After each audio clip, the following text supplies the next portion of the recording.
Parlamento Nacional aprova a urgente, onde autoriza o chefe de Estado José Ramos Horta a visita ao Estado da França na Alemanha.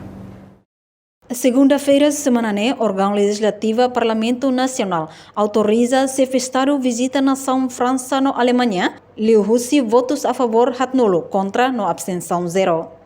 Presidente do Parlamento Nacional, Aniceto Guterres Lopes Hateten, liu Rússia aprovação da votação Presidente da República José Ramos Horta, retan ona assentimento, bele halau visita trabalho e a nação França ou Alemanha.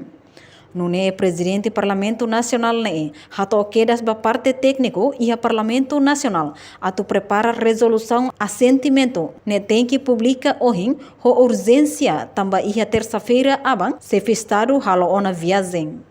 Enquanto antes e a quinta-feira loron rua fulan junho se Estado Horta haruka ona mensagem para Presidente do Parlamento Nacional Aniceto Guterres o assunto com a baninha visita trabalho e a nação rua durante a semana ida husi loron ronulo to loron ronulo racing walo fulang Tuir agenda e a loron ronulo racing ida to ronulo racing hat se Estado seba Paris França onde participa ho qualidade no dar laureado ba Nobel da Paz depois se participa e a Cimeira Internacional ida nebe ho tema The New Global Finance Impact participa Cimeira Internacional tamba se Estado Classic retan convite direta ho se Estado França Emmanuel Macron.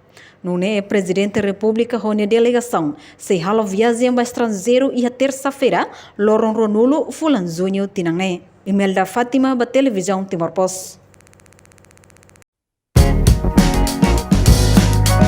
Janela informação bem roto. A tua informação atual dia Clio que tá luha. Aneha botão subscribe, like, halo comentário no faz tu também mídia social roto.